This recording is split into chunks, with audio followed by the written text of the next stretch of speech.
Remember those onions that I sowed the seeds for way back December?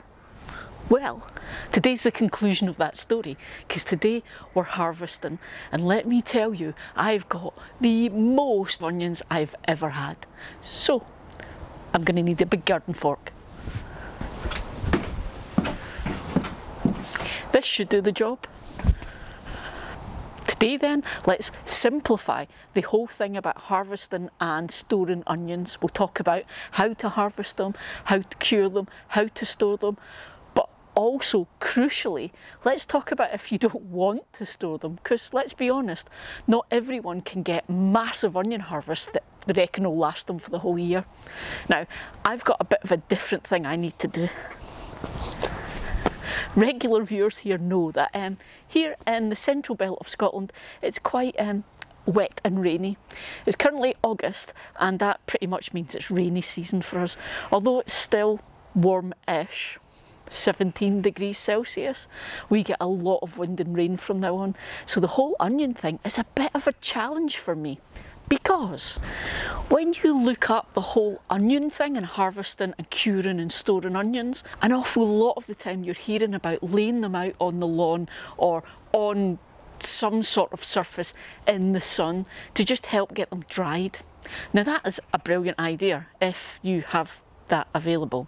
However, I'm not even sure I can get them harvested before it rains again. Therefore, I have to do this all using the garden shed, and I have to do it quickly, so let's go. So first things first then, you've got all your fabulous onions. How do you know when it's time to harvest them? If you want your onions to be as big as possible, you're obviously going to leave them until they're finished growing. So you're going to leave them until those stalks fall over. The second thing is if you want to store them. Now that's the thing. Not everyone can get enormous onion harvests that are going to last them for the rest of the year.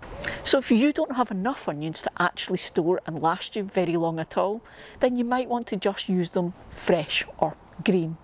Although it doesn't really make sense calling them green. But it just means harvest them, clean them up, and then you can take them indoors and start using them.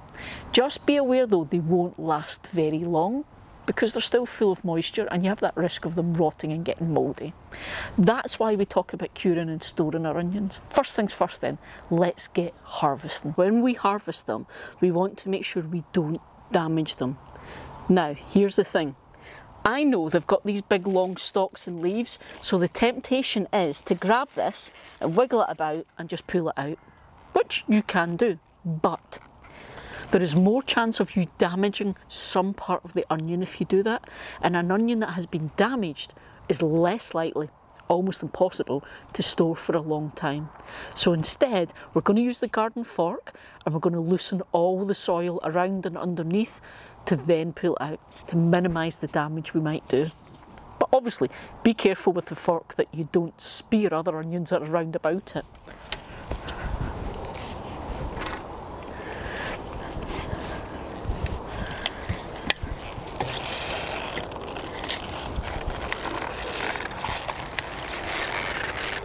And you'll feel it, as you do this, you'll feel the roots start to go. You'll feel that popping. And there we go, we've got our first onion. For the moment, I'm just going to place them out on the lawn very carefully while I harvest them all. And my aim is to make sure I don't bump them against each other, drop them. I don't want to bruise these bulbs.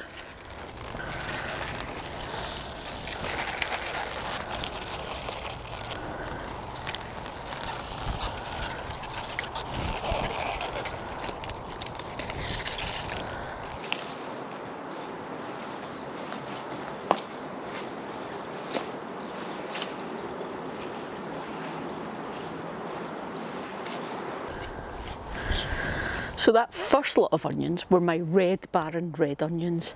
This next lot are my Ailsa Craig, which is a yellow onion or a brown onion, depending on where you come from. We call them brown onions.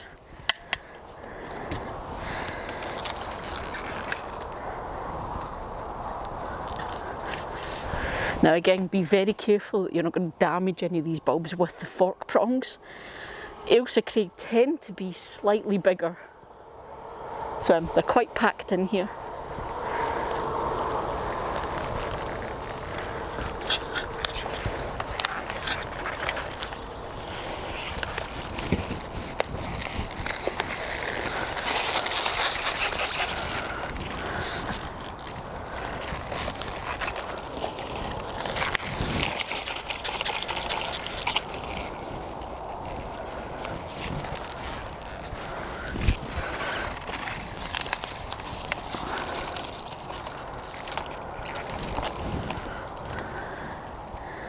Not bad, is it? This last couple of rows, these are my white onions. So these are sweet Spanish. Now your sweet onions are not really for storing. They don't store as well because the thing that makes onions oniony is what keeps them well in storage. It's what stops bacteria and moulds taking hold. So with your sweet onions, they have less of that, meaning they don't store as well or for as long. Aww, teeny tiny baby onion. One empty bed that I will give a turn over, add some new compost, and this can now get put to other uses. But my onions then.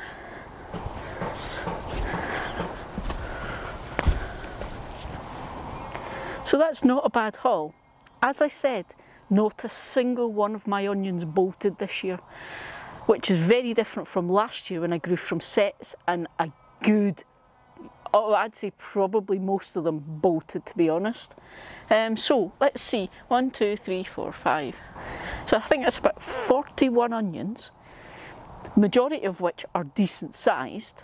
I've got 3 onions that I'm going to show you that they won't be stored, but that's over 40 onions from a raised bed that's about just under 2 metres by 1 metre, just under. So it's not bad going. It shows you what you can get from one bed. Okay, let me quickly show you the ones that didn't work out so well, and then we'll talk about getting these stored and what's next. So you can see then, on the whole, pretty decent sized onions. The Red Baron and the Ailsa Craig I was expecting to be quite big. The Sweet Spanish I was expecting to be slightly smaller, so it's pretty good going. So the Sweet Spanish then, a bit smaller, but that's kind of the size of the onions that we buy at the supermarket at the minute. So on the whole, I'm not disappointed. I expected them to be smaller.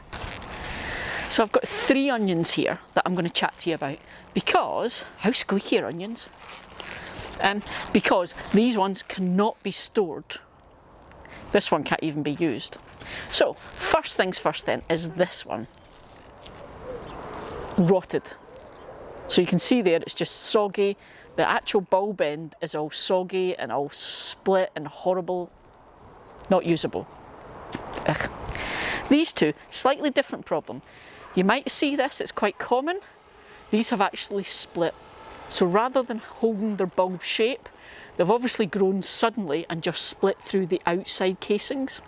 These guys won't store, because the whole thing about storing is you want a nice sealed bulb, and when it dries and goes all tight, it keeps it safe from any nasties getting in there.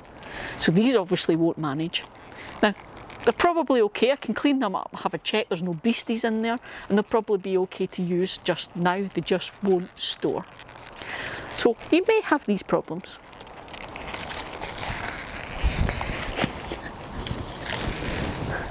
And then there's the little onions. So there's not a problem with these, there's nothing wrong with them. And maybe don't try and store that, just use it as a spring onion.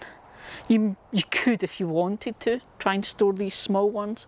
It's probably not worth it. I'd just throw them in the kitchen and they'll be the first ones that get used next time we have a salad. But just think of them as really big spring onions. But other than that, so 3 small onions, 3 onions that aren't going to store, but other than that, everything else is fantastic. So what's next? Let's go down and have a look. So the next job, you can see as I harvested, I gave them all a good shake and got as much of the dirt off them as possible. There's still a little bit on there.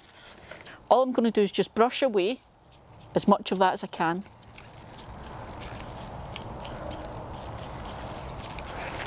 What you will find, occasionally you'll find an onion where there's a bit of the outside skin is just really wet. You can actually peel that away.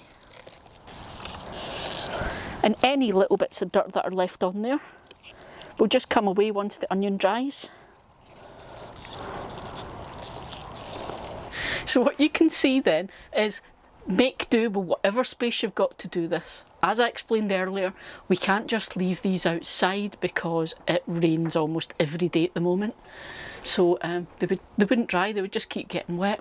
So we're in the garden shed, but what we've done is we've put up 2 rows of strings, and Kate's just putting the 3rd one in, and we're just hanging the onions by the strings.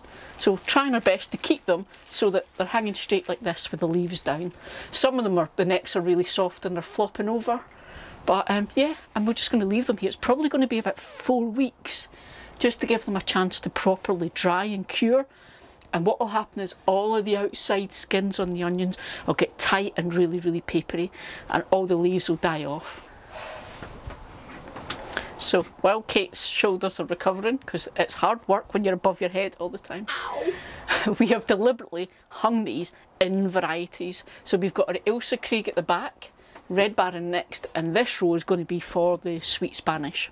So as I mentioned, the Sweet Spanish won't store for as long as the other varieties, but we still want to get them dried so that we can then take them indoors and they'll last as long as possible. So that's why we've separated out the varieties, so that we can make sure that we know which ones are dried when and which ones are ready to use, which ones we need to take in a bit sooner. Inappropriate touching by onions! It's not such a big thing when you've got the red onions, but with the yellow onions and the white onions, they can look a bit similar for a wee while. So last year we actually had a big piece of wooden lattice that was sort of, it had been a trellis, and we use it for the doors that we use for storage areas, and we used that last year to store all of our onions.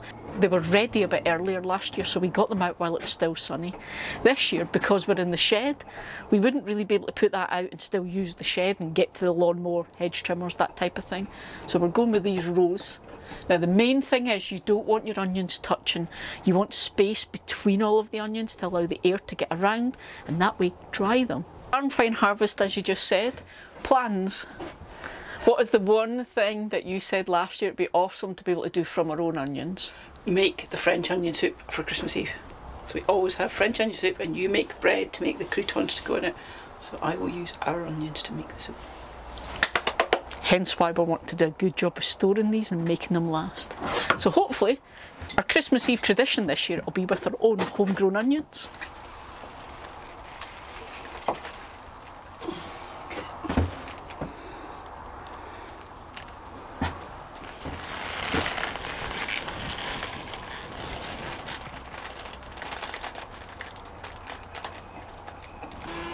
So there we go then.